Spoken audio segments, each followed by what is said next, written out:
Sekarang beredar orang-orang yang jualan gamis, terutama gamis atau jubah. Seorang akhwat, mereka jualan dengan menyebar video seorang akhwat menggunakan baju syar'i, bahkan menggunakan cadar, dengan menampakkan kecantikannya ketika memakai baju tersebut. Jualan seperti ini boleh enggak? Jualan bajunya boleh. Yang enggak boleh itu iklan akhwatnya. Walaupun pakai cadar. Kelihatan cantiknya, matanya yang jeli, gerak-geriknya yang indah.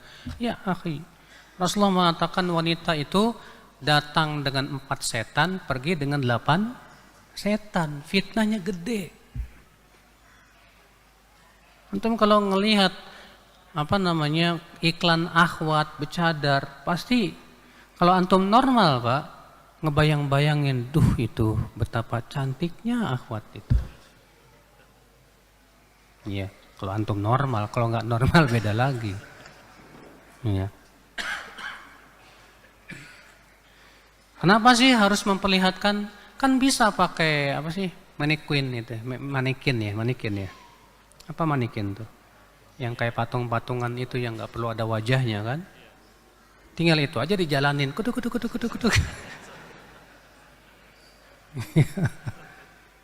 Iya, bisa kok, nggak harus sama akhwatnya. Cuma masalahnya itu akhwatnya juga kurang rasa malunya Pak. Iya. Oh, akhwat yang malunya kuat sekali, nggak berani itu Pak. Nggak berani.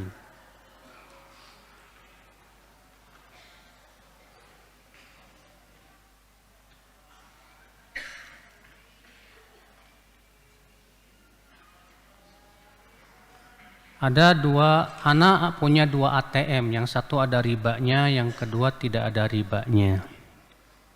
Jika anak menabung yang ada ribanya, ada pertambahan dan pertambahannya bisa anak buat kepentingan umum.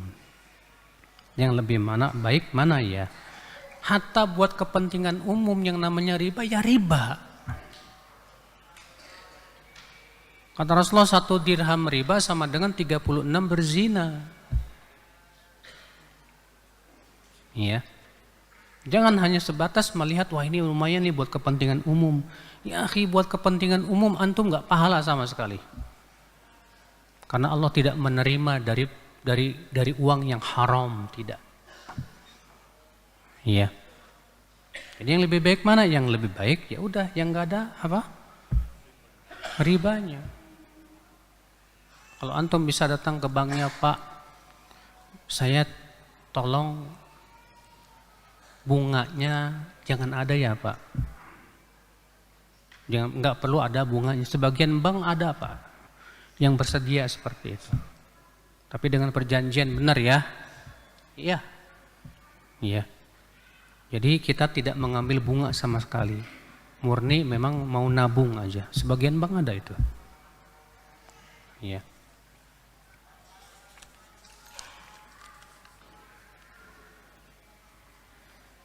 Bagaimana menyikapi seseorang yang menasehati kita di depan orang banyak? Imam Asy-Syafi'i rahimahullah pernah berkata, Pak. Apa kata Imam Syafi'i rahimahullah? La tansahni fil jamaah, insahni fil infiradi wa la tansahni fil jamaah. Tolong nasihati saya ketika saya sendiri. Jangan nasihati saya di depan orang banyak. Ya. Fa in asaitani wa khalaftani. Tapi kalau kamu tidak mau dan tetap saja maunya nasihati saya di depan orang banyak, ya. Jangan salahkan kalau aku tidak mendengar nasihatmu. Itu Imam Syafi'i rahimahullah. Makanya Ibnu Hibban dalam kitab Raudhatul Uqala mengatakan apa? Beda antara menasihati dengan menjelek-jelekan. Ta'ir. Adapun menasihati yaitu engkau menasihati dia secara 4 mata. Dan memburuk-burukan itu engkau nasihati dia di depan orang banyak. Di depan orang banyak. Makanya salafus saleh, akhi, Mereka kalau menasihati seseorang, mereka menasihati empat mata saja. Pernah Imam Ahmad melihat seseorang berbuat kesalahan. Maka Imam Ahmad mendatanginya kapan, Pak? Malam-malam, ngetok pintu, tok tok tok. Iya. Dibukanya pintu, ada apa? Imam Ahmad mengatakan maaf. Ya, sambil Imam Ahmad berbisik-bisik. Aku tadi siang melihat kamu berbuat seperti ini. Ini tidak sesuai dengan hadis. Sampai begitu Imam Ahmad bin Hanbal, Masya Allah. Iya. Bagaimana menyikapi seseorang yang mempermalukan kita sebab kemaksiatan yang dahulu kita lakukan dan sudah bertaubat? Wah, ini berat nih, Pak. Ini termasuk apa? Dosa besar ini, Pak. Nggak boleh mempermalukan dosa seseorang yang sudah dulu, Pak. Kadang memang demikian orang yang dengki itu, Pak, berusaha mencari-cari kesalahan walaupun sudah apa? Sudah lama gitu, Pak. Untuk menjatuhkan dan untuk membunuh karakternya. Dan ini jelas perbuatan dosa ya, yang besar. Kata Rasulullah SAW, wa inna arba riba. Riba yang paling besar. Istitalatul rajul ala irdi akhi. Itu seseorang merusak kehormatan saudaranya. Ini menunjukkan kata para ulama, merusak kehormatan saudara dosanya lebih berat daripada makan riba. Dosanya lebih berat dari apa? Dari makan riba. Hati-hati saudaraku sekalian. Ya. Maka antum bilang ke dia, afwan akhi, kamu memburuk-burukan saya dengan dosa yang sudah lalu dan saya alhamdulillah sudah taubat. Iya. Maka kamu tidak takut dosanya di sisi Allah? Saya sudah taubat. Terus kamu mau buruk-burukan saya ya kepada manusia dengan dosa yang saya sudah bertaubat darinya? Ittaqillah. Kalau dia tetap ngeyel aja ya sudah. Dia akan menanggung dosanya besar nanti pada hari kiamat ya akhwan Islam.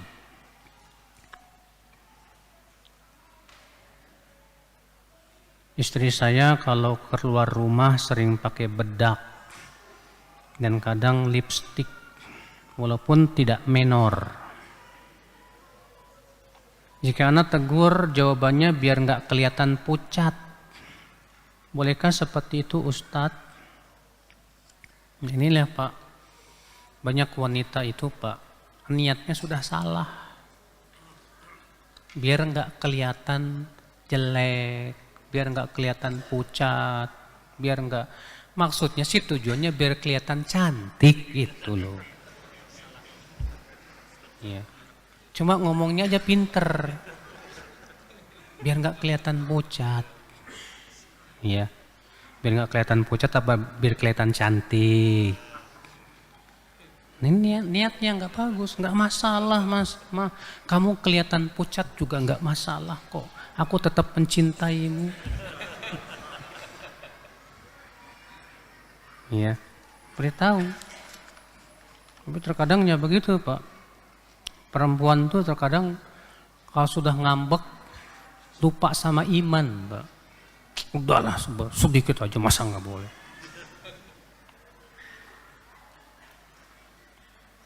Tadi dijelaskan orang yang melakukan maksiat secara terang-terangan tidak diampuni dosanya.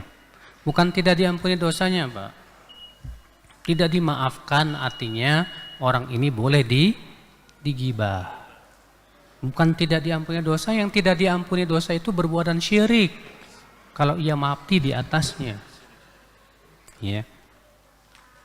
Apakah orang yang merokok di tempat umum termasuk di dalamnya? Ya jelaslah. Ngerokok, orang nggak malu Pak ngerokok. Rokok itu menyakiti dirinya, menyakiti orang lain. Bahkan terkadang perokok pasif lebih berat penyakitnya Pak dibandingkan perokok apa? Aktif. Sudah menyakiti diri sendiri, sudah menyakiti orang lain, udah dosanya double tuh. Ya.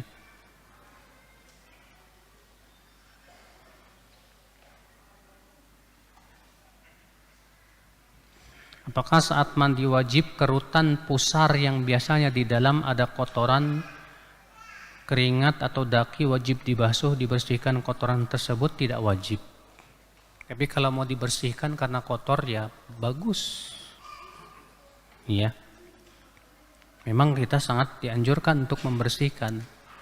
Tapi kalau misalnya sampai ke dalam-dalam nggak harus, Pak. Sampai sebagian orang mandi wudu matanya sampai dimasukkan ke mata, Pak. Katanya ini kan bagian anggota wudu juga. Ini gulu, Pak. Nggak boleh. Iya.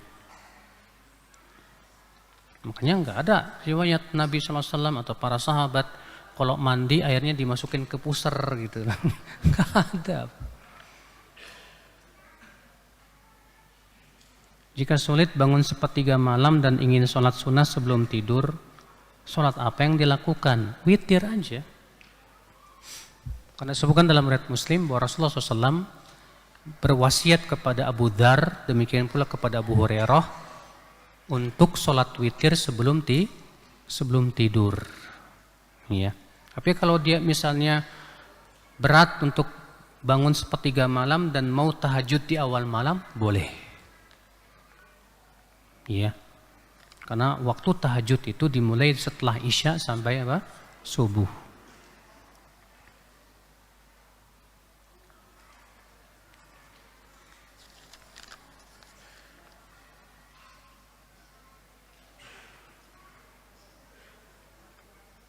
Dalam kitab Matan Abu Syuja, Imam Syafi'i berpendapat ada bid'ah hasanah. Contohnya lembaran Al-Quran menjadi satu kitab Al-Quran, mempelajari ilmu tajwid, memberi harokat baca Quran. Apakah kita boleh menyimpulkan bahwa bid'ah itu dibagi dua? Sebentar, Pak. Imam Syafi'i memang betul sekali membagi bid'ah dua. Beliau mengatakan al-bid'atu bid'atan. Bid'ah ada dua. Bid'atun madhmumatun wa bid'atun mahmudatun. Bid'ah yang tercela dan bid'ah yang terpuji. Lalu beliau memberikan definisi apa yang dimaksud dengan bid'ah yang tercela. Kata beliau, fa ammal bid'atul madmumah fa kullu ma khalafa kitaban aw sunnatan aw asaran anis sahabah. Adapun bid'ah yang tercela adalah yang menyelisihi Al-Quran, hadis dan asar para sahabat. Wa ma wafaqa kitaban aw sunnatan aw atharan minas sahabah fahiya bid'atun mahmudah. Adapun yang sesuai dengan Al-Quran, hadis dan athar sahabat, maka itu bid'ah yang terpuji. Nah, sekarang kita lihat bagaimana prakteknya Imam Syafi'i dan bandingkan dengan orang zaman sekarang yang suka bawa-bawa perkataan Imam Syafi'i. Imam Syafi'i mengingkari kumpul-kumpul di keluarga kematian dan makan-makan di sana. Beliau berkata dalam kitab Al-Um, wa akrahul ma'tam, dan aku mengharamkan ma'tam, wa huwal ijtima'u 'inda ahlil mayyit wa ta'am fih, yaitu berkumpul di keluarga kematian dan makan-makan di sana. Imam Syafi'i mengatakan itu hukumnya haram. Sekarang di zaman sekarang dianggap apa? Bid'ah hasanah enggak, Pak? Bid'ah hasanah, prakteknya beda. Imam Syafi'i mengingkari orang yang berzikir kepada Allah sambil pukul rebana dan goyang-goyang kepala dan mengatakan bahwa itu ya kegilaan. Ya. Dan menganggap Imam Syafi'i mengatakan bahwa itu termasuk bid'ah yang tercela. Tapi di zaman sekarang dianggap bid'ah hasanah tidak, Pak? Bid'ah hasanah. Jadi ternyata prakteknya beda, Pak. Yang dijadikan hujah hanya pembagian Imam Syafi'i saja. Iya. Baik. Sekarang kalau bagaimana Al-Quran dikumpulkan? Bukankah di zaman Rasulullah tidak dikumpulkan dan boleh dikumpulkan di zaman siapa? Abu Bakar. Di zaman Rasulullah ada ilmu tajwid? Tidak ada. Baru kemudian ilmu tajwid ada setelah itu. Oke, kita akan katakan begini, Pak. Apakah sesuatu yang Rasulullah tidak lakukan itu pasti bid'ah? Yang sesuatu yang Rasulullah tidak lakukan apakah itu pasti bid'ah? Kita katakan tidak. Sesuatu yang Rasulullah tidak lakukan itu ada 3 keadaan. Keadaan yang pertama, Rasulullah tidak lakukan karena masih ada penghalangnya. Contoh apa?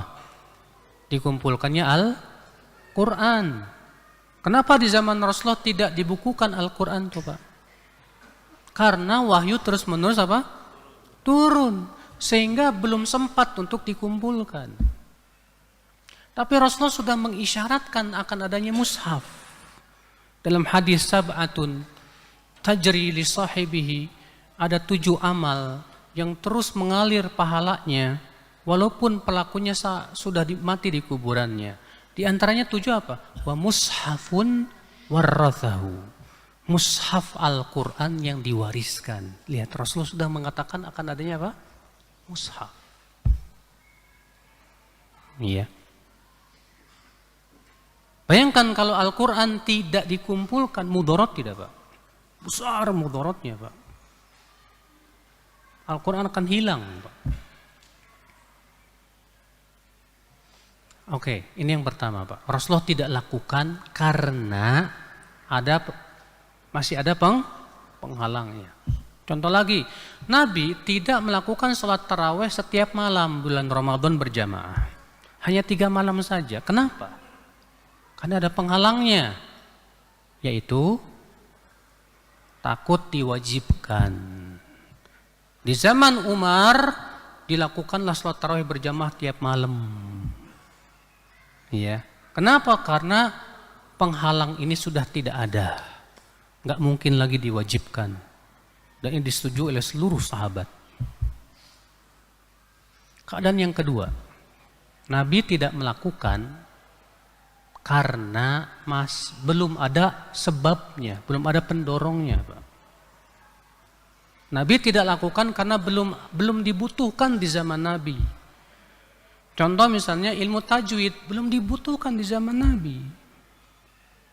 Ya. Ilmu nahwu, ilmu sharaf belum dibutuhkan di zaman Nabi. Ilmu hadis, ilmu usul fikih belum dibutuhkan di zaman Nabi sallallahu alaihi wasallam. Ketika di zaman Ali bin Abi Thalib, Pak, banyak orang yang masuk Islam tidak bisa bahasa Arab. Akhirnya mereka bersalahan dalam membaca Al-Quran dan hadis. Ali khawatir ini bisa merusak Al-Quran dan hadis ini. Maka Ali bin Abi Thalib memerintahkan Abul Aswad Ad-Du'ali meletakkan ilmu bahasa Arab untuk maslahat membela Al-Quran dan hadis. Boleh. Jadi sesuatu yang Rasulullah tidak lakukan, kalau ternyata karena ada penghalangnya, saat penghalang itu sudah tidak ada dan maslahatnya besar, silahkan. Atau belum dibutuhkan di zaman Nabi, ketika setelah Rasulullah wafat dan sangat dibutuhkan dan maslahatnya besar, silahkan. Ini disebut oleh para ulama dengan istilah al-masalih al-mursalah. Maslahat yang besar.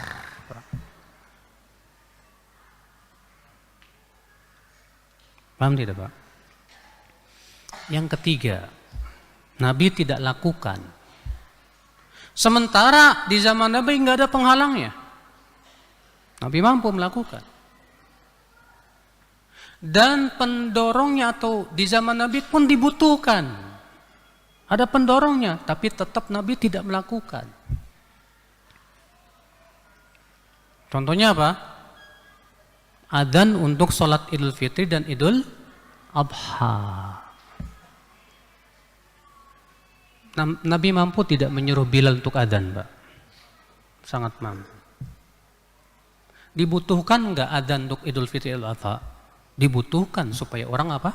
Kumpul. Tapi Nabi lakukan? Tidak.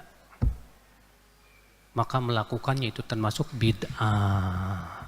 Pahami baik-baik, saudaraku. Makanya Imam Syafi'i menamai tadi mengumpulkan Al-Quran sebagai bid'ah. Itu bid'ah secara bahasa saja, bukan bid'ah secara istilah.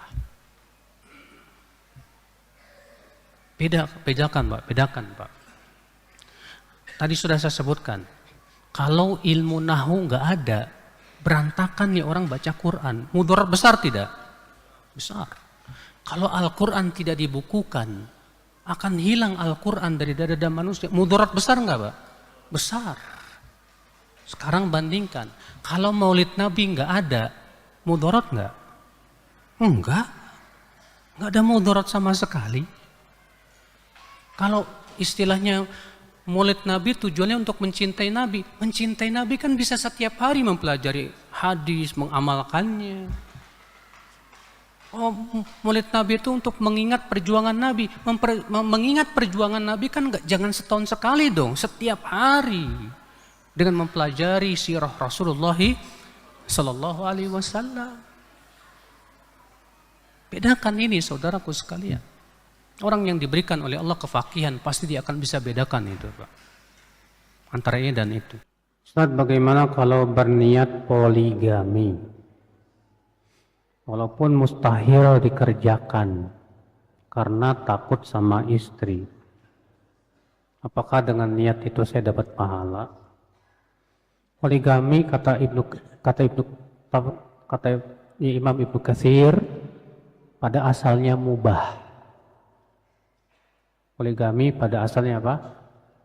Mubah. Maka niat seperti ini dapat pahala enggak? Iya. Kecuali kalau keadaan antum dengan satu istri enggak cukup. Di mana antum khawatir jatuh kepada zina, maka bisa jadi terkadang poligami menjadi wajib. Tapi buat orang yang kayak ginian nih, takut sama istri enggak boleh. Kenapa? Karena Allah memberikan syarat.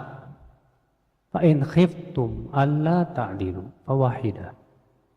Jika kalian takut untuk bersikap tidak bisa bersikap adil, cukup satu. Dan kalau antum takut sama istri, bisa dipastikan nggak bakal bisa adil. Iya. Jadi untuk anggota istri, ikatan suami takut istri tidak bisa poligami mas, karena kalau antum poligami dipastikan nggak bisa adil, dipastikan gitu. Jika melihat wanita cantik, terkadang hati bergumam, Masya Allah cantik bener tuh cewek, dan hati biasanya condong dan merasa tak biasa Ustadz. Kalau itu baru pandangan pertama, langsung antum tinggalkan. Lalu terbayang-bayang di hati, segera kita tepis dengan zikir. Iya. Lalu kita berpikir bahwa yang di surga lebih cantik dari itu. Tapi kalau antum mumpung pandangan pertama dipelototin terus, mumpung yang pertama dilihatin terus, tetap dosa mas. Ya. Makanya Rasul sabda, innama lakal ula falaisat lakathaniyah. Kamu tidak berdosa saat melihat pertama, tapi kamu berdosa saat diulangi yang kedua. Ya. Jadi apa manfaatnya antum mikirin ke bawah ke hati Ustadz, karena cantik banget. Ya. Kita katakan, akhi, cantik belum tentu baik. Coba kita pikirkan dengan yang lebih bermanfaat dari itu. Ya, jangan sampai antum sibuk mikirin yang menarik, lalu antum lupakan yang baik-baik. Ya. Anda pernah dengar bahasa di surga itu bahasa Arab, Ustadz. Jadi, apakah orang yang nggak bisa bahasa Arab nggak bisa masuk surga? Pertama, hadisnya palsu, Pak. Hadis yang menyebutkan bahwa bahasa penduduk surga itu bahasa Arab, itu hadisnya palsu. Ya. Yang kedua, tidak ada syarat masuk surga itu harus bisa bahasa Arab. Syaratnya wafat di atas tauhid, di atas la ilaha illallah dan menjauhkan kesyirikan. Kalau kita dapat tugas ke Jepang tapi syaratnya harus potong jenggot, tolak gitu Pak tugas itu. Maaf Pak, kalau saya disuruh potong jenggot saya nggak jadi deh, saya nggak mau. Tolak aja, kenapa? Karena motong jenggot itu haram. Dan ini ijma kata Ibnu Hazm. Ibnu Hazm menyatakan bahwa ini ijma para ulama. Demikian pula Ibnu Abidin. Ya, mengatakan ini ijma, tidak ada ikhtilaf para ulama. Yang mengatakan makruh itu ulama belakangan. Adapun ulama terdahulu sudah menyatakan ijma, tidak ada perselisihan. Ya. Jika ada walimah dan di dalamnya ada hiburan musik, ana nggak pernah hadir Ustaz. Tapi ana melihat sebagian ikhwan-ikhwan hadir. Ana jadi bingung dan ragu-ragu. Memang perbuatan ikhwan itu dalil. Dalil itu dari Allah dan Rasulnya. Dan perbuatan para sahabat. Rasulullah SAW pernah diundang makan oleh sebagian sahabat. Ada seorang sahabat mengundang makan Rasulullah SAW. Ketika beliau masuk, ternyata di dalam rumah itu ada apa Pak? Patung. Rasulullah langsung pulang. Abdullah bin Mas'ud pernah diundang walimah. Ketika datang ternyata di situ ada maksiat, langsung pulang. Maka kalau antum datang ternyata di situ ada musik-musik, ada apa namanya, lihat nanggep yang macam-macam lah, pulang Pak. Kecuali kalau antum di situ mampu beramar ma'ruf nahi mungkar, antum ambil spekor langsung ceramah. Ya. Kalau antum mampu, kalau nggak mampu pulang Pak. Bolehkah mengucapkan selamat tahun baru Hijriyah? Karena ana melihat ada beberapa ikhwan yang melakukannya. Ini ikhwan baru ngaji kali. Kalau ikhwan yang baru udah lama ngaji, paham sunnah, nggak bakalan Pak. Iya. Selamat tahun baru Hijriyah. Apa maksud tujuan mengucapkan selamat tahun baru Hijriyah? Kalau maksudnya yaitu merayakannya, tidak boleh. Karena merayakan tahun baru Hijriyah sesuatu yang tidak pernah ada contohnya di Rasulullah SAW. Antum tahu nggak Pak, perayaan tahun baru Hijriyah itu baru ada di belakangan hari ini. Orang sampai pawai obor. Yang kita jadi bingung itu kok pawai obor gitu Pak. Ya namanya api itu kan simbolnya Majusi Pak. Api itu kan simbolnya Majusi. Majusi itu menyembah apa? Api. Kok pawai obor gitu. Yang kedua, ya udah Ustaz, saya nggak pawai obor deh kalau gitu, pawai aja. Tetap nggak ada dalilnya. Apa pernah kita mendengar ya di zaman para sahabat merayakan tahun baru dengan cara pawai dan yang lainnya? Ada. Apa bedanya pergantian tahun dengan pergantian apa? Bulan? Nggak ada bedanya. Iya. Tapi kalau mengucapkan selamat tahun baru Hijriyah, sebatas hanya karena ini masuk tahun baru. Pertanyaannya, ada nggak dahulu para sahabat mengucapkan selamat tahun baru? Ketika setiap masuk tahun baru Hijriyah, para sahabat saling memberikan selamat. Nggak ada, Pak. Para sahabat itu mengucapkan selamat ketika hari raya. Adapun pergantian tahun, kita tidak pernah mendapatkan asal dari para sahabat, dari para salafus saleh, dari para ulama, bahwa mereka saling mengucapkan apa? Selamat. Gak ada, mana dalilnya? Ya. Mengapa hati saya seperti kosong walaupun hadir dalam kajian, Ustadz? Seperti hati ini tidak bisa menyerap ilmu. Apa sebab hati saya seperti ini, Ustadz? Kalau hati antum kosong di kajian, ya, ada banyak faktor.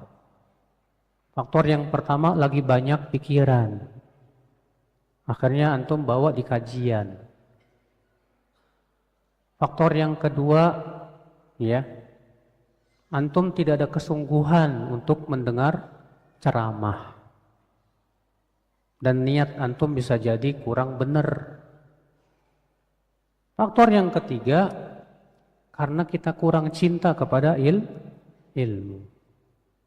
Orang kalau cinta ilmu itu, Pak, mendengar ilmu itu langsung seneng gitu. Seperti antum cinta sama akhwat, baru dengar namanya aja udah wah berbunga-bunga gitu. Maka orang yang tidak ada cinta kepada ilmu, dia tidak akan merasakan kenikmatan walaupun duduk di majelis apa? Ilmu. Iya. Nah, di sini berarti kita harus ada yang harus diperbaiki di hati kita ini, Pak. Dan ini memang butuh kesungguhan, akhwat Islam, saudaraku seiman. Apa benar ada hukum sholat jamak matar, hujan? Dalam hadis Ibnu Abbas yang dikeluarkan Nasai, Ibnu Abbas berkata Rasulullah SAW pernah menjamak antara zuhur dan asar di kota Madinah tanpa ada hujan dan tanpa ada rasa takut. Sehingga diistimbat oleh sebagian ulama, ini menunjukkan kalau hujan pada waktu itu boleh menjamak sholat. Ya, kalau ada hujan pada waktu itu boleh menjamak apa? Sholat. Tapi dengan catatan Pak, hujan seperti apa? Kata para ulama yaitu hujan yang menyebabkan kita sulit untuk pergi ke masjid.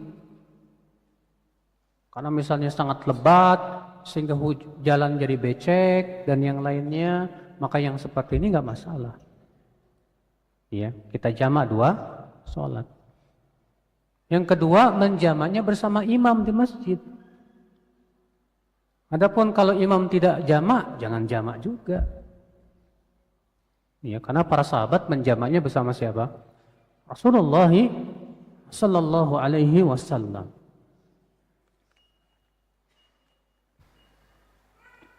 Teman Ana pergi ke Saudi, tujuan untuk bekerja. Di sana beliau menerima badal haji atau umroh dan menerima upah dari jasa tersebut. Bagaimana hukumnya, Ustadz? Pertama ya, bahwa badal haji itu boleh.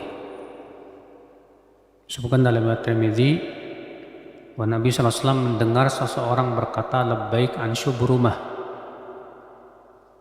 Kemudian Rasulullah bertanya kepada orang itu, siapa syubrumah? Kata orang itu, akhun li atau qaribun li, saudaraku.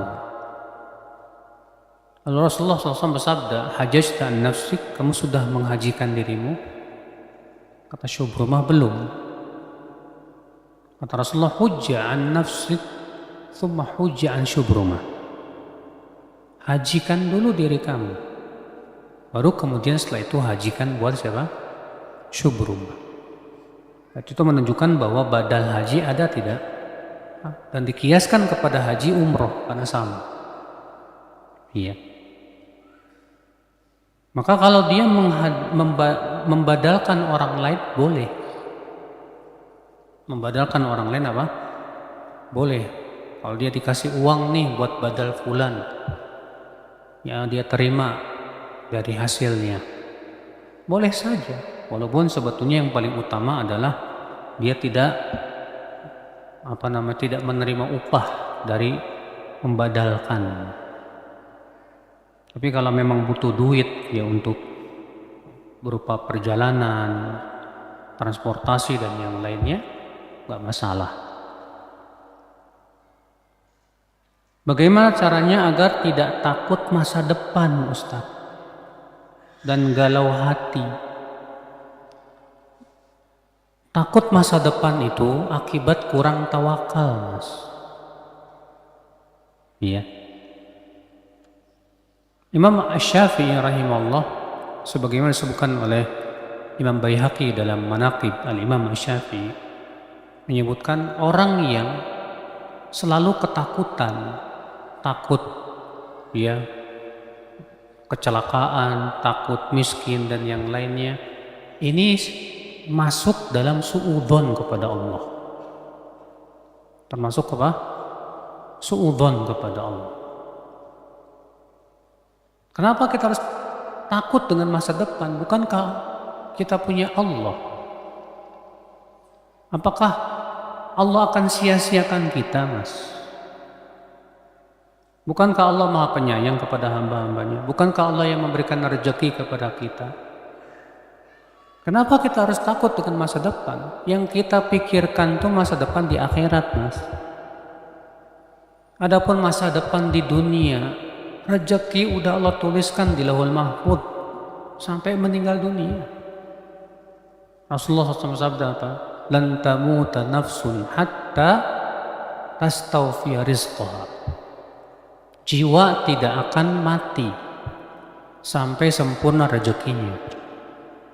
Artinya kalau rezekinya sudah habis, ya udah meninggal. Selama masih ditakdirkan hidup, rezeki akan datang terus. Pasti itu. Nggak usah khawatir. Maka yang kita khawatirkan itu masa depan di akhirat. Maka kewajiban kita apa? Berusaha. Untuk cari dunia kita berusaha, apalagi cari kehidupan apa? Akhirat pun kita berusaha. Ya. Dan galau hati yang galau itu kenapa, Mas? Kata Ibnu Qayyim, hati yang galau itu akibat yang pertama, terlalu menginginkan dunia biasanya. Orang kalau selalu menginginkan dunia galau. Iya. Atau yang kedua, akibat dosa. Juga akan menimbulkan galau dan kegelisahan. Kan kata Ibnu Taimiyah rahimahullah, orang yang berniat ingin berbuat buruk, ya, biasanya Allah berikan sanksi dengan kegundahan dan kegalauan. Makanya hati kita kok tiba-tiba galau.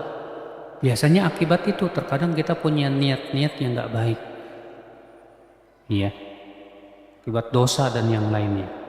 Banyak caranya istighfar, minta ampun kepada Allah. Banyak berzikir kepada Allah. Allah berfirman, "Ala bi dzikrillahi tatma'innul qulub."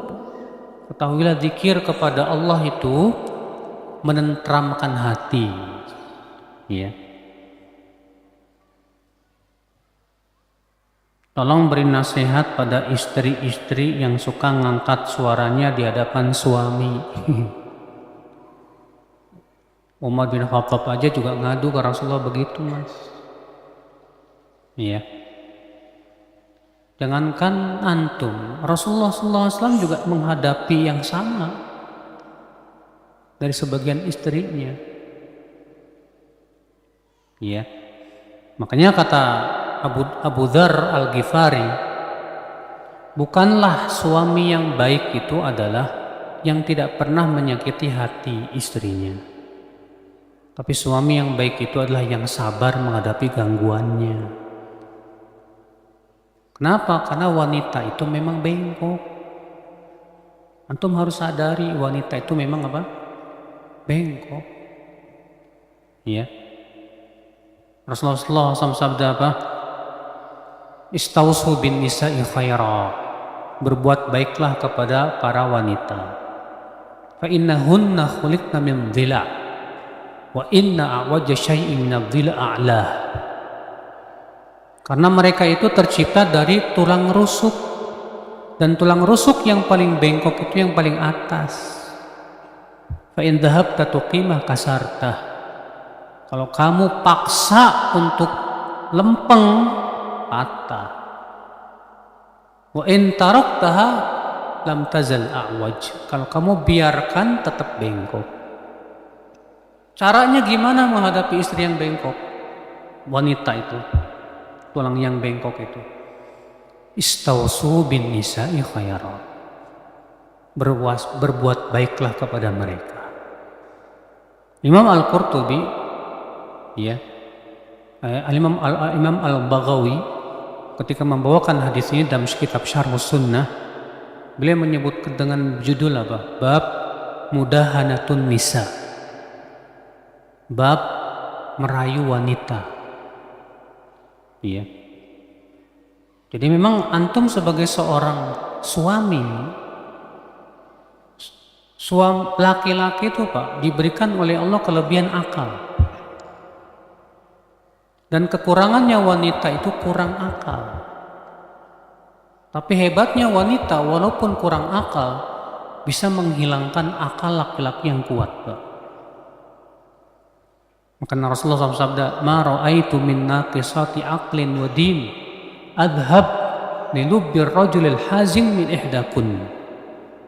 Aku belum pernah melihat orang yang akalnya kurang tapi bisa menghilangkan akal laki-laki yang hebat. Iya.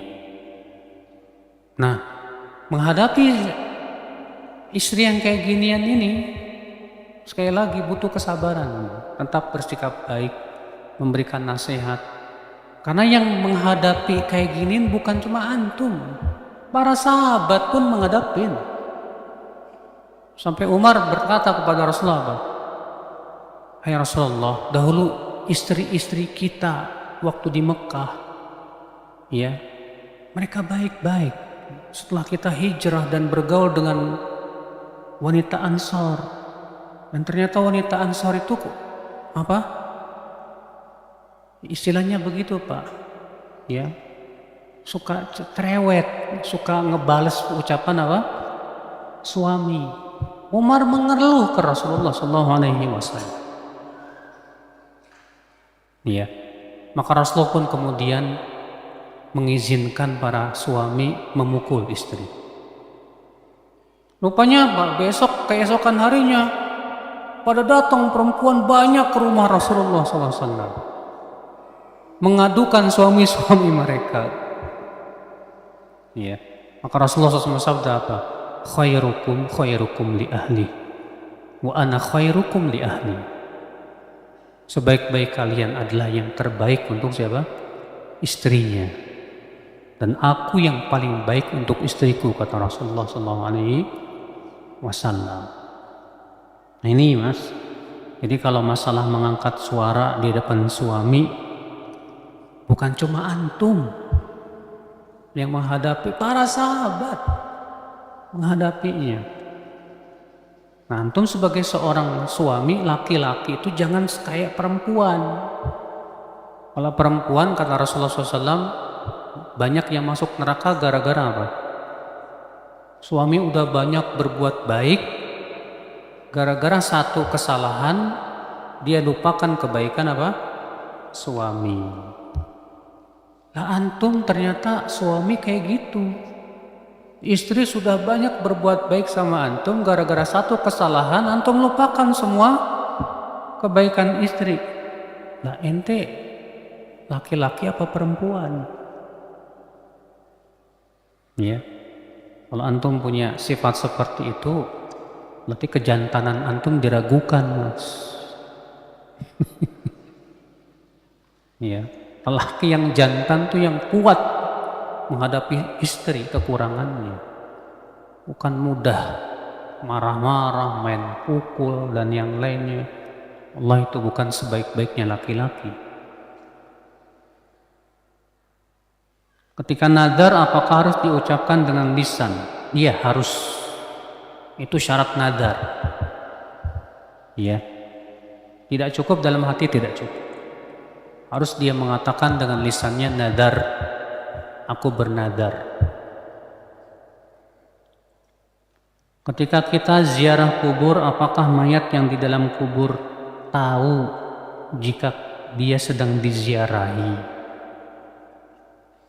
Akhi, pada asalnya mayat itu tidak bisa mendengar. Allah berfirman, "Wa ma anta bimusmi'in man fil qubur." Engkau, hai Muhammad, tidak bisa menjadikan mayat yang ada di kuburan itu mendengar.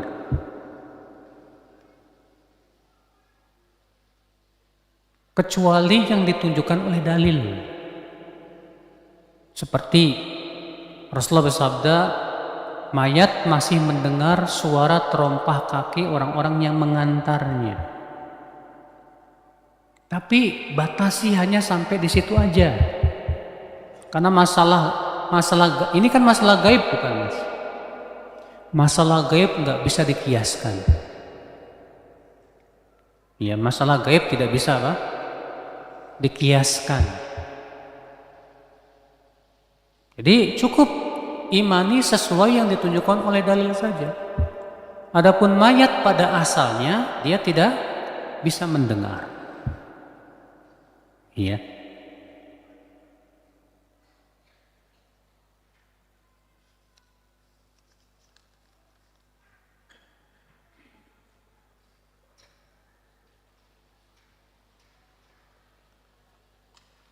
Di rumah sudah melaksanakan qobliyah subuh, Ustaz. Tapi pergi ke masjid ternyata masih adzan atau baru selesai adzan. Emang adzannya nggak kedengaran di rumah, Mas? Dan antum waktu melakukan qobliyah subuh itu ngelihat jam nggak? Artinya antum sudah pastikan sudah masuk waktu apa belum? Kalau antum misalnya sudah pastikan sudah kok, saya udah lihat jamnya, ya udah masuk kok waktu subuh, kemudian saya sholat qobliyah subuh, terus saya pergi ke masjid, ternyata di masjidnya baru selesai adzan, ada kemungkinan besar apa? Kemungkinan besar adzannya terlambat. Adzannya apa? Terlambat. Maka dari itu kalau antum sebelumnya qobliyah subuh sudah yakin bahwasanya antum sudah masuk waktunya, ya sudah. Pas antum pergi ke masjid, ya maka pada waktu itu antum sholat tahiyat masjid. Ya cukup sholat tahiyat masjid saja.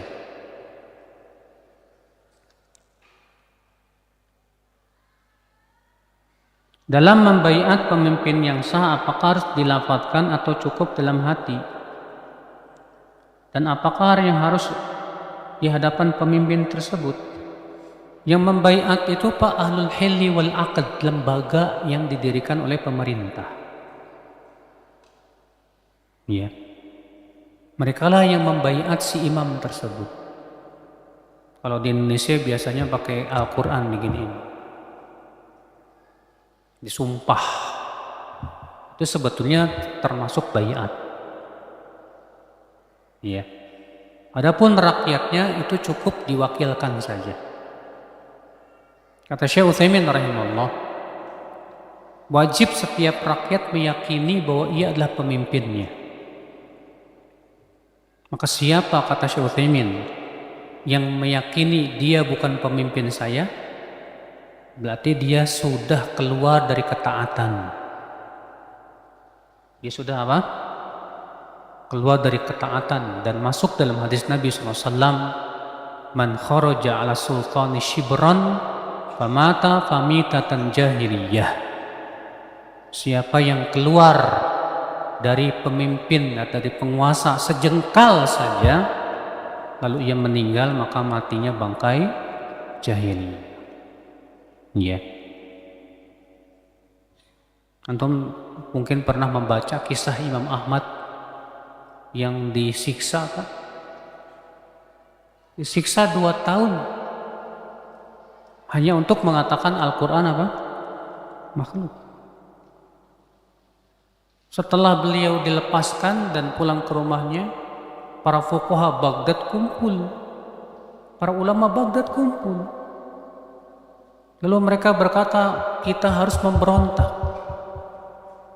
Subhanallah, Imam Ahmad setelah disiksa 2 tahun malah berkata apa? Jangan.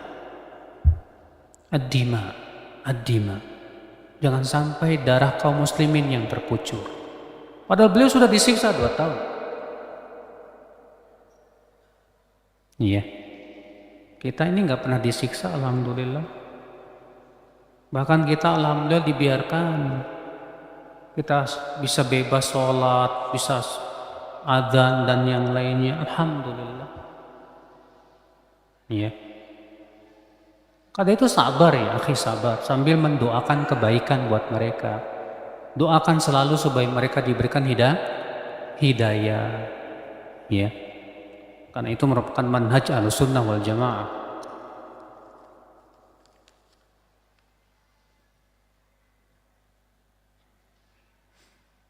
Saya atasan beberapa bulan yang lalu pernah janji ke karyawan kontrak mau diangkat jadi karyawan tetap. Berjanji ke karyawan kontrak mau diangkat jadi karyawan tetap di tempat saya kerja. Qadarullah saya lupa, malah dihabisin kontraknya. Apakah saya berdosa tidak menepati janji? Ya jelas dosa, Mas. Masalahnya antum sudah berjanji. Ya. Nabi mengatakan ayatul munafik salas. Tanda orang munafik 3. Di antaranya apa? Wa idza wa'ada akhlaf. Kalau dia berjanji, dia tidak menepati. Ya. Itu dosa besar, Mas, bukan dosa kecil itu.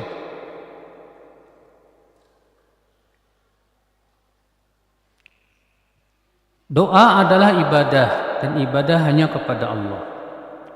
Bagaimana kalau kita minta didoain sama teman-teman? Apakah kita yang minta didoain mendapatkan pahala ibadah juga? Ini sebatas mubah saja, Mas. Boleh kita minta didoain sama teman-teman. Lalu teman-teman yang berdoa, mereka yang dapat pahala. Makanya yang sangat dianjurkan antum langsung doa sama Allah. Supaya antum bisa mendapatkan pahala apa? Doa. Ya. Tapi kalau antum minta, teman doain saya dong. Antum nggak dapat pahala doa.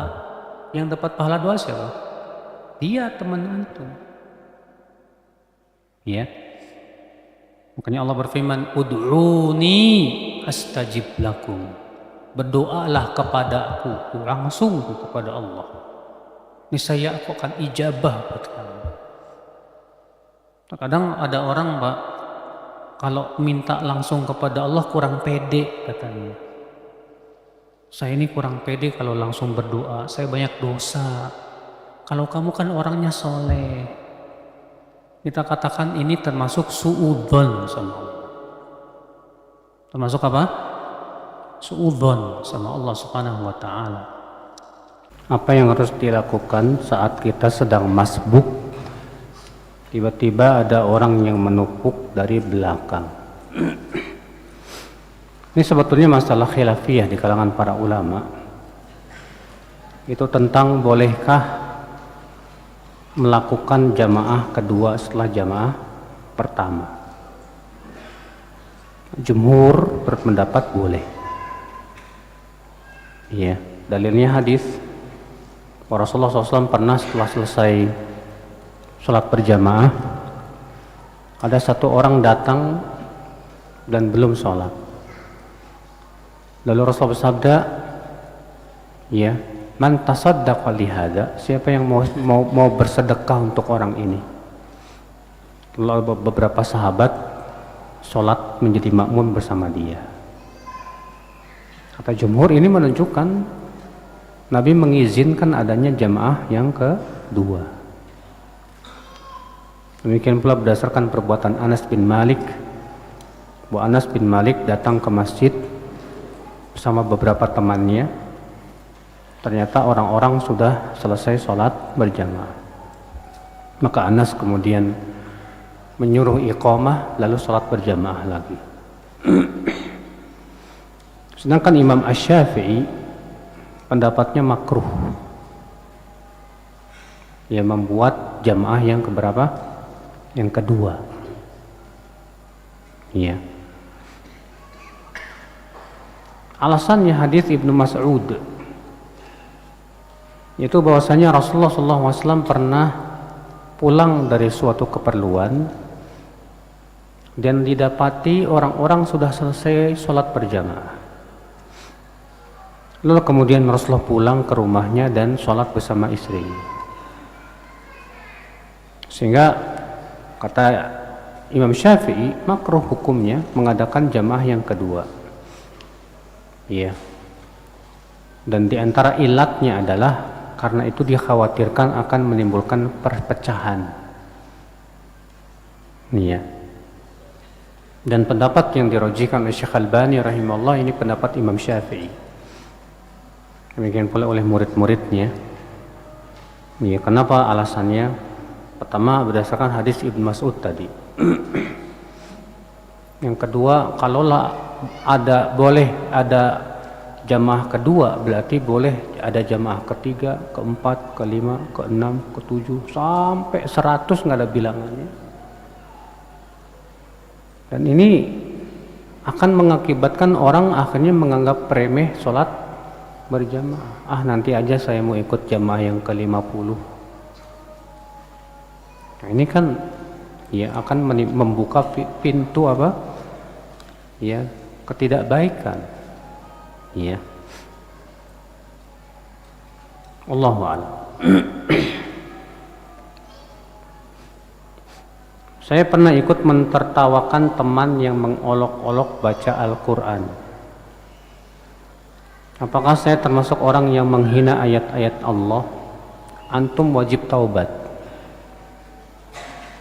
Karena memperolok ayat bacaan Al-Quran ini dosa besar, Mas.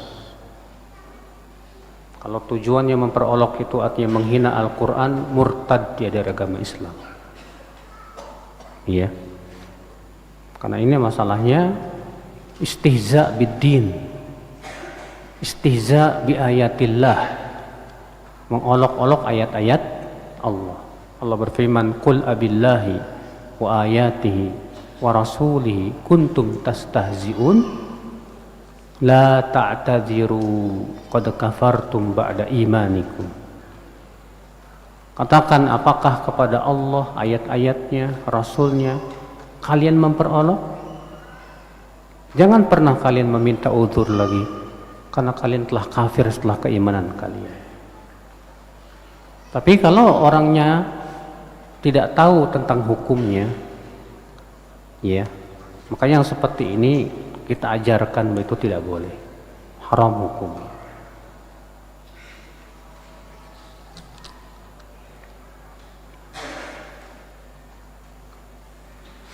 Jika bangun tidur namun mepet waktu subuhnya, bolehkah hanya mengerjakan sholat witir? Boleh, nggak masalah. Kalau misalnya waktunya tinggal 10 menit lagi, ya, maka antum cukup witir saja, nggak masalah. Kata Rasulullah SAW, "Fa idza khashiya ahadukumus subha falyutir biwahidah." Apabila salah seorang dari kalian khawatir masuk waktu apa? Subuh, maka hendaklah ia witir dengan 1 rakaat saja, nggak apa-apa.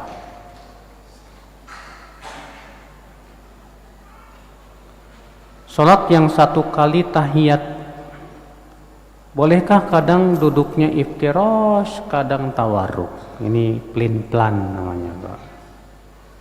Iya. Kewajiban antum adalah melihat mana yang paling kuat hujahnya, Pak.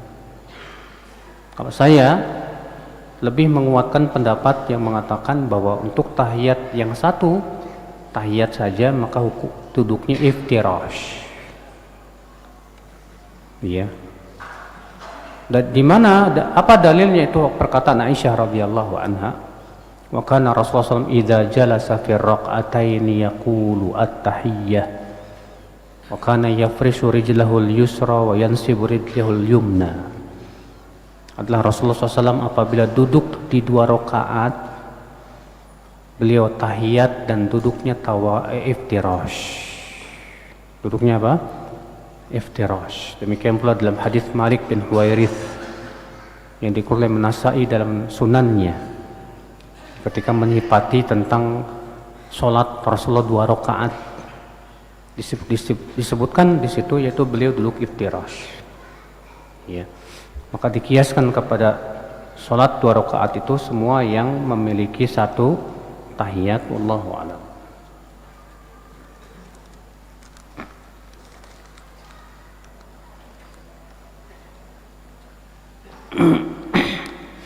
Bolehkah seorang istri sholat wajib bermakmum kepada suaminya yang sholat sunnah di rumahnya?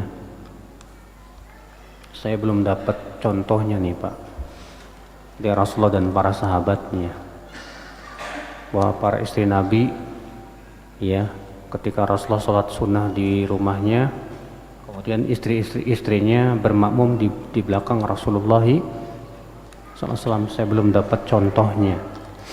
Walaupun perbedaan niat imam dan makmum gak masalah. Kalau imamnya niatnya sunnah, makmumnya niatnya sholat wajib, boleh, gak masalah. Dalilnya mana? Hadis Mu'adz bin Jabal. Mu'adz bin Jabal sholat isya bersama Rasulullah SAW. Kemudian pulang ke kampungnya, lalu Mu'adz menjadi imam. Mu'adz niatnya sunnah, sedangkan kaumnya niatnya apa? Sholat wajib. Iya, itu boleh-boleh saja. Cuman dalam kasus tadi saya belum dapat contohnya ini dari perbuatan Rasulullah dan para sahabatnya.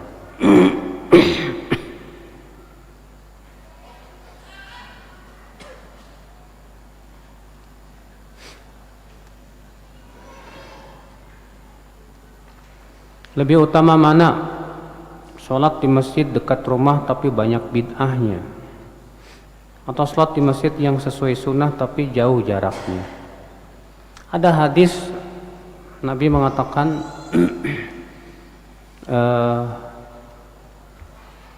kata Nabi SAW, liyusalli ahadukum fil masjidil ladzi yalih wa la yatatabba'ul masajid. Hendaklah seseorang sholat di masjid yang dekat dengan rumahnya dan jangan mencari-cari masjid yang lain. Namun hadis ini ternyata dhaif, tidak bisa dijadikan hujjah. Maka kalau kita lebih memilih masjid yang sesuai sunnah dan lebih jauh, boleh, tapi dengan syarat tidak menimbulkan fitnah yang lebih besar. Iya.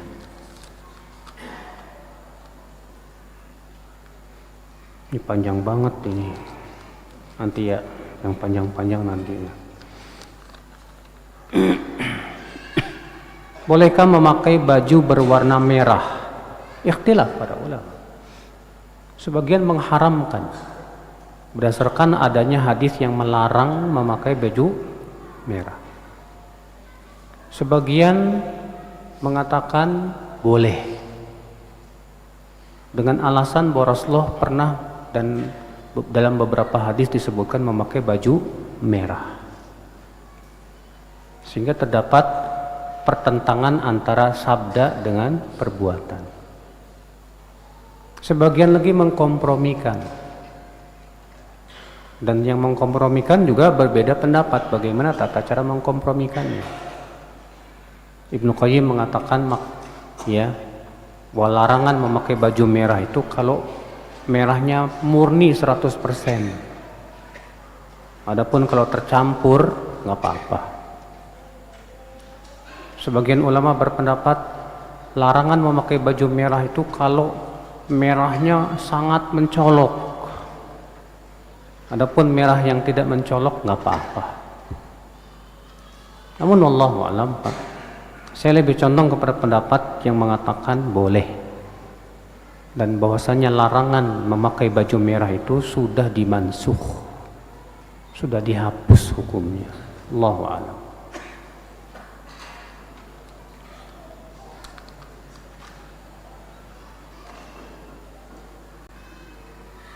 Orang tua saya suka mengucapkan sumpah serapah Ustadz ketika memarahi saya. Contohnya anak dibilang tidak berbakti lah. Bahkan saat anak menjalani belajar sunnah, diomongin yang aneh-aneh, cap sesat lah, sabar mas. Iya.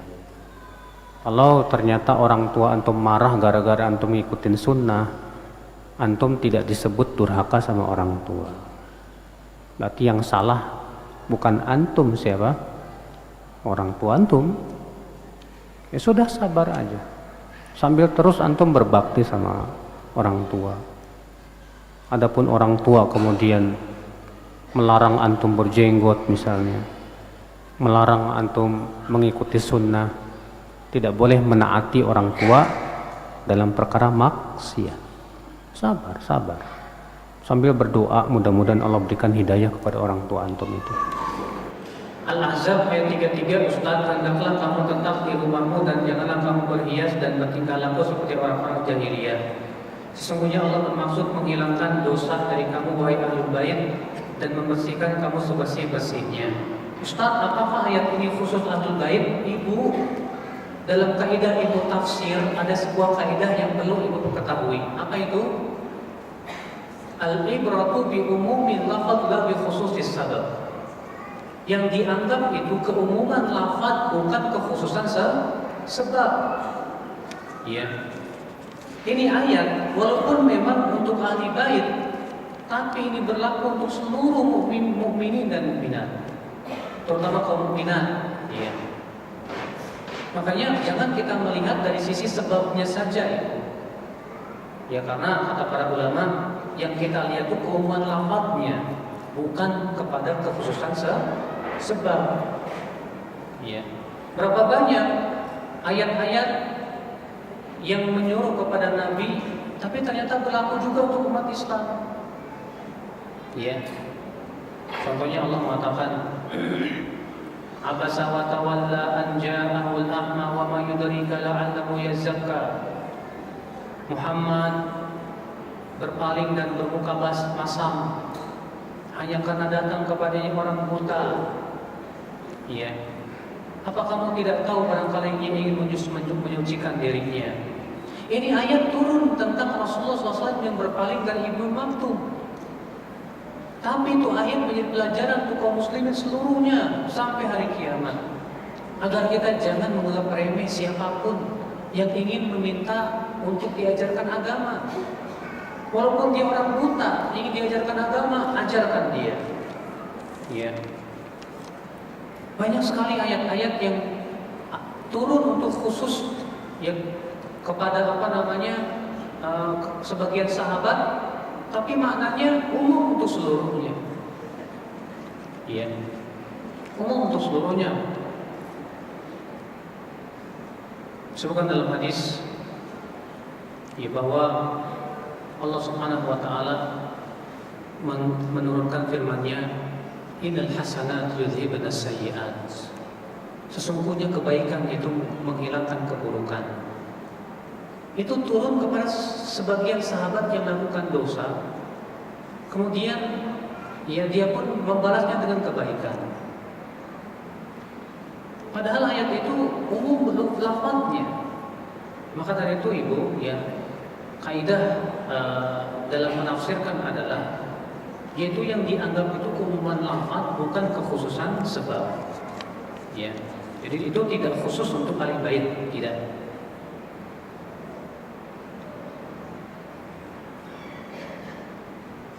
Ustaz, tadi dijelaskan ketika akhwat minta nasihat kepada Rasul diselenggarakan di rumah si fulan sebulan sekali. Adakah alasan Rasul kenapa tidak diselenggarakan di masjid? Pertama, di masjid para sahabat banyak yang beribadah di sana. Ada ahlus suffah, orang-orang yang beribadah, sholat duha, baca Quran, dan yang lainnya. Sehingga yang akan mengganggu tentunya orang-orang yang beribadah. Sementara ini kajian khusus untuk akhwat. Ya. Yang kedua, di rumah itu akhwat lebih terjaga ya, dari pandangan wanita. Sedangkan semakin terjaga dari pandangan laki-laki, semakin baik bagi akhwat. Makanya kenapa Rasulullah SAW menganjurkan akhwat lebih baik sholat di rumah daripada di masjid. Alasannya karena mereka lebih terpelihara dari pandangan para laki-laki yang pertama, lebih terpelihara auratnya yang kedua. Sama ini pun juga tidak ada bedanya. Maka Rasulullah SAW memilih untuk di rumah saja karena lebih tertutup dan di sana tidak banyak laki-laki. Ya, walaupun kalau misalnya akhwat mengadakan kajian di masjid, silakan ibu. Tapi seperti ini ya, harus ada batasan antara laki-laki dan wanita, ada hijabnya antara laki-laki dan wanita harus ada. Ya supaya tidak terjadi fitnah. Itu Bu. Ustaz, yang perlu kita dahulukan sholat di masjid atau masak buat suami ya? Ada orang sudah ikut pengajian tapi tidak berubah, dia suka ngurusin temennya. Itu bagaimana ya Ustaz? Mana yang didahulukan? Sholat di masjid atau masak buat suami? Bu, kalau wanita ke masjid itu nggak wajib loh Bu. Wanita ke masjid itu hukumnya tidak wajib. Bahkan Rasulullah mengatakan rumah mereka lebih baik buat mereka. Jadi ibu dahulukan suami dulu, kelaparan, kasihan dong. Ya, itu suami udah lapar nggak dimasakin. Ya Mas, maaf ya, ke masjid dulu. Ya Allah, roncongan gini, kemana Mas? Ya, ibu jangan gitu Bu. Ya, dahulukan yang lebih wajib. Ingat kaidah, apabila bertemu antara yang wajib dan yang sunnah, dahulukan yang wajib. Kecuali kalau memang masaknya nggak urgen banget sih, bisa diundur setelah sholat, nggak masalah. Silahkan saja.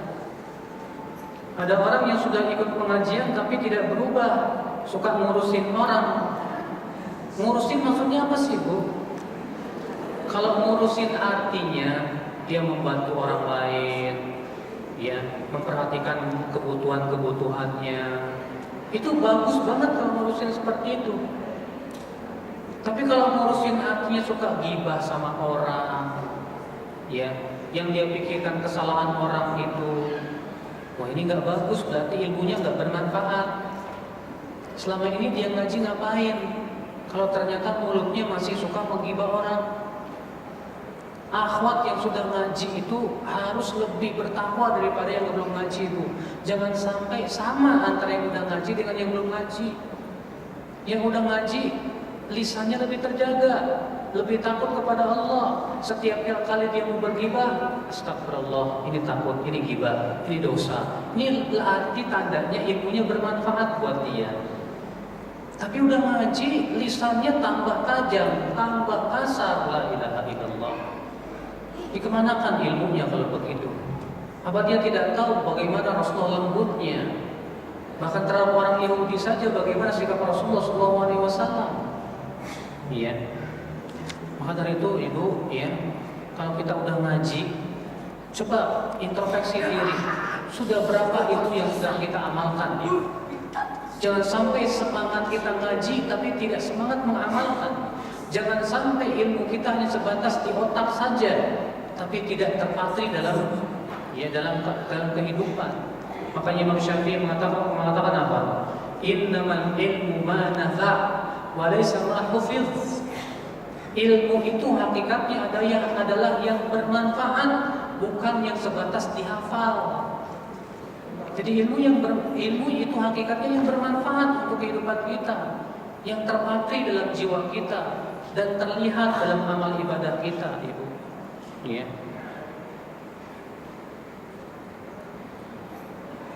Apabila seseorang ibu mengajarkan adab dan akhlak kepada anaknya agar anaknya mempunyai sopan santun di masyarakat, tapi niatnya bahkan karena Allah, bukan karena Allah, apakah si ibu mendapatkan pahala? Kalau memang ternyata si anak itu mengamalkan, tetap dapat pahalanya.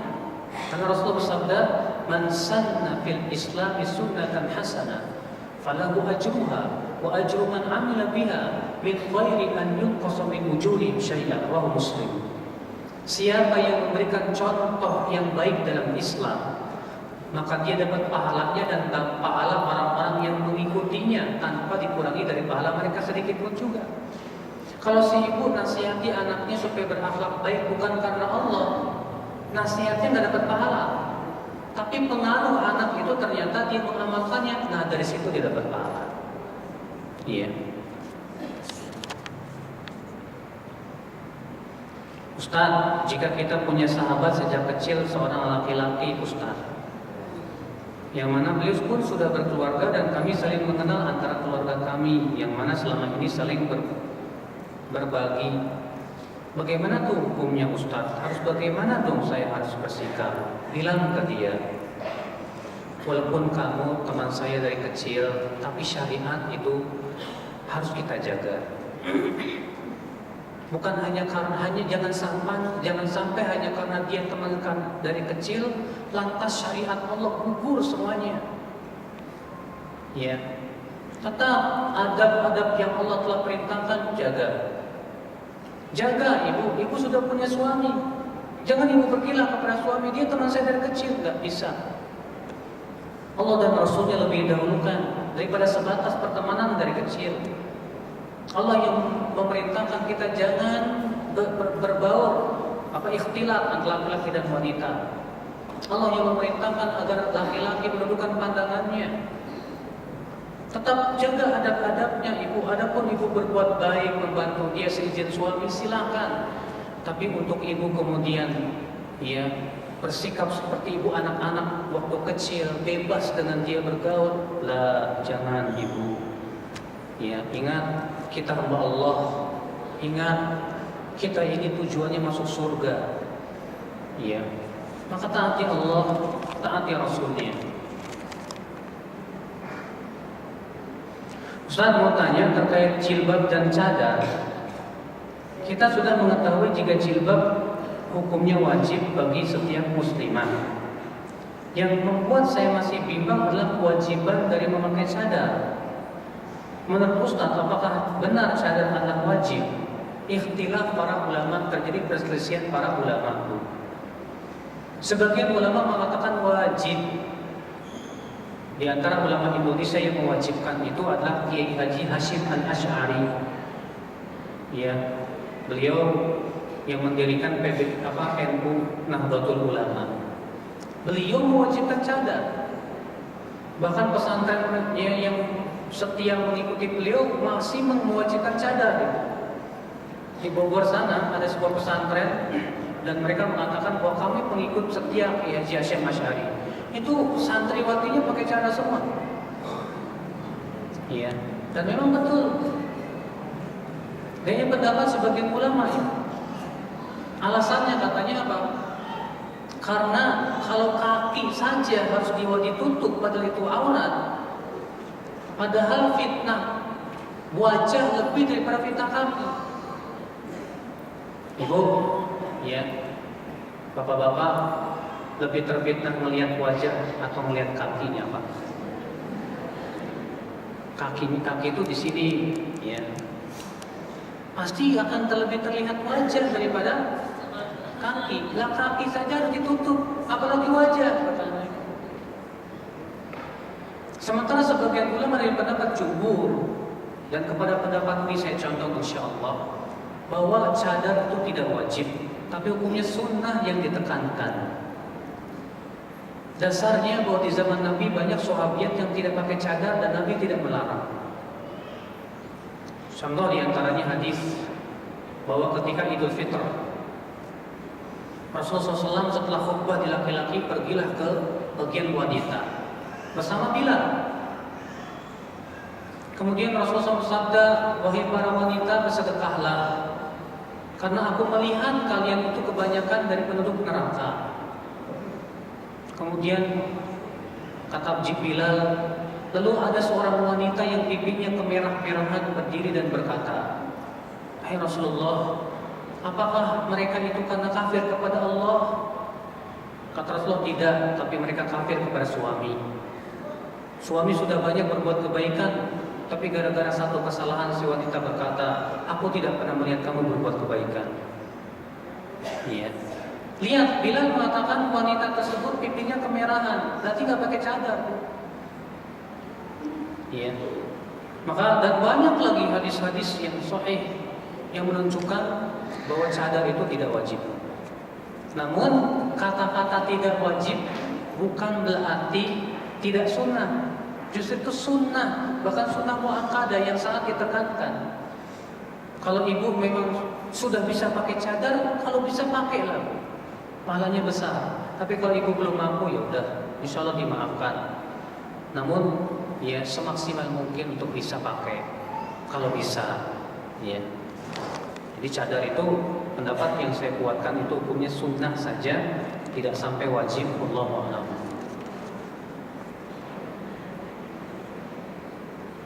Saya menjadi panitia dalam sebuah proyek suatu organisasi, namun proyek ini bertepatan dengan hari lahirnya organisasi tersebut. Saya baru mengerti tentang hukum tasyabuh dari perayaan hari lahir.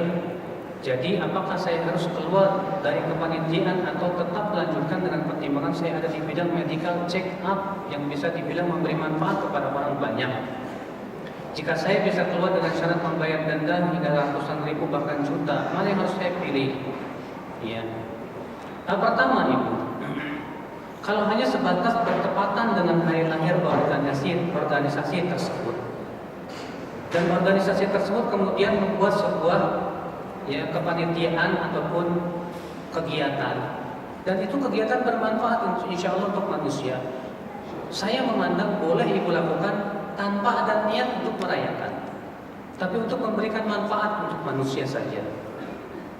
Iya. Karena masalahnya ibu, ya, hal seperti ini memang menjadi perselisihan para ulama. Kalau misalnya sebuah organisasi ada hari misalnya didirikan pada tanggal sekian, ya, kemudian sebagai rasa syukur mereka kemudian di hari yang tersebut, di hari kelahiran jadinya tersebut, mereka membuat kegiatan yang sifatnya bermanfaat untuk manusia. Boleh apa tidak? Istilah para ulama. Sebagian membolehkan dengan alasan bahwa itu masalah duniawiyah, tidak ada hubungannya sama sekali dengan masalah ubudiyah. Silakan saja. Sebagian mengatakan tidak boleh karena khawatir tasyabuh. Ya. Maka saya pernah tanya kepada sebagian syekh yang mengatakan bahwa seperti itu enggak masalah karena masalah urusan duniawiyah. Sedangkan masalah dunia pada asalnya halal saja, silakan. Ya selama itu tidak dikaitkan sebagai sebuah ibadah, kecuali kalau itu dikaitkan dengan ibadah, maka pada waktu itu baru haram. Allahu a'lam tentang masalah itu. Iya. Jadi kalau menurut saya sih ibu ikut aja, silakan, dan niatkan untuk memberikan manfaat untuk manusia, insya Allah. Bagaimana cara mengetahui bahwa hadis yang sahih mengenai mengajarkan bayi baru lahir, sedangkan salah satu ustadz tidak mengamalkan tersebut? Ibu, saya tidak meyakini kesahihan hadis tersebut, karena saya sudah mempelajari hadis itu jalan-jalannya, semuanya tidak lepas dari kelemahan. Dan jangan tertipu dengan perkataan Syekh Albani dalam kitab Irwaul Ghalil yang mengatakan hadis itu hasan insyaallah. Karena beliau sudah meralatnya dalam kitab beliau yang lain, yaitu silsilah hadis dhaifah. Dan beliau meralat bahwa hadis itu dhaif. Ya. Karena jalan-jalannya memang banyak, tapi semuanya tak lepas dari kelemahan yang sangat. Makanya saya berkeyakinan sampai detik ini bahwa hadis tentang mengazankan bayi itu hukumnya hadisnya dhaif, lemah, tidak bisa dijadikan hujjah. Wallahu a'lam.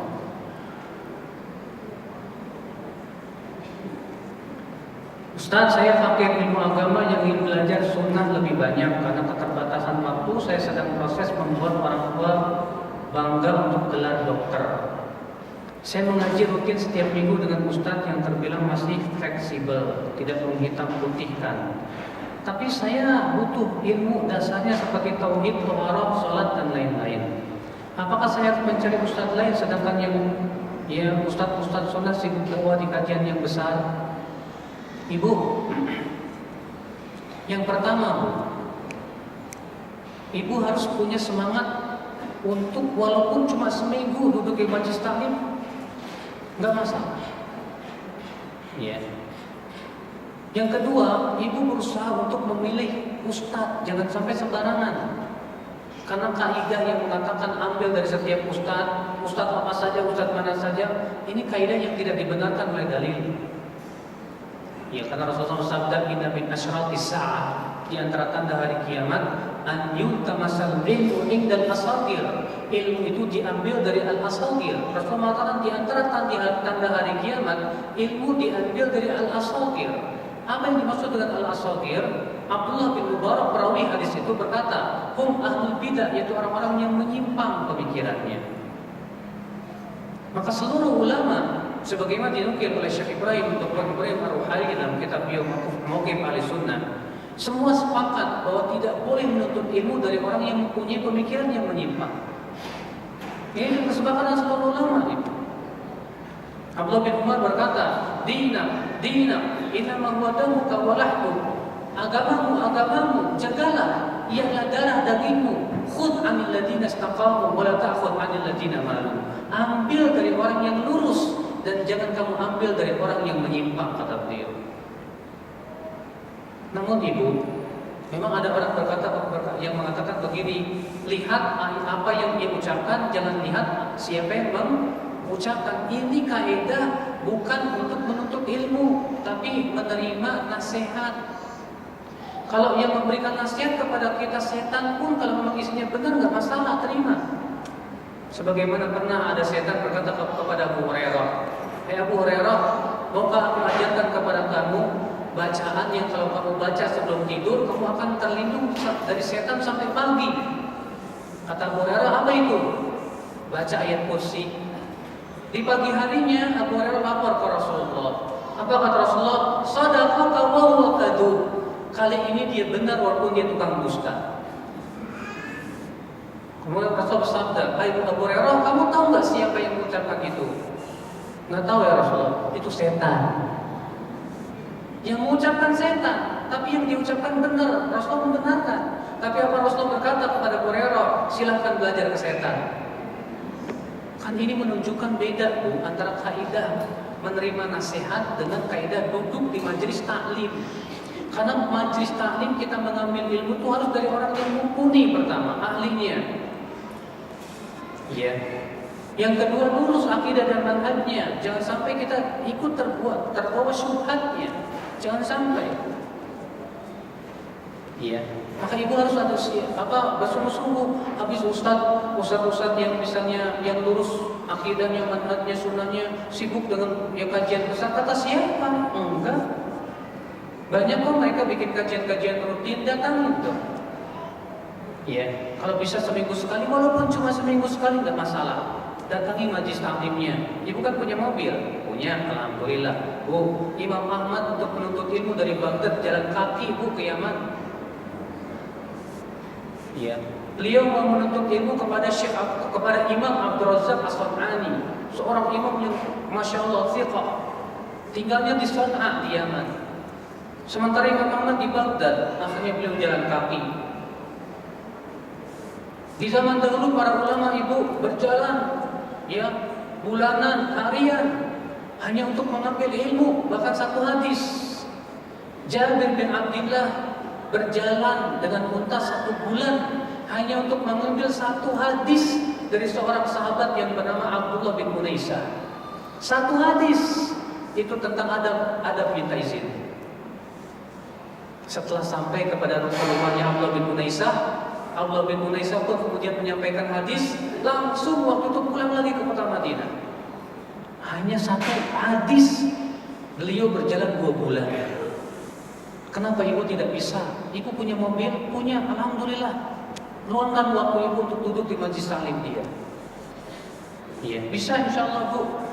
Di zaman sekarang mah, wah Bu, ya, yang namanya transportasi diberikan kemudahan semudah-mudahnya oleh Allah.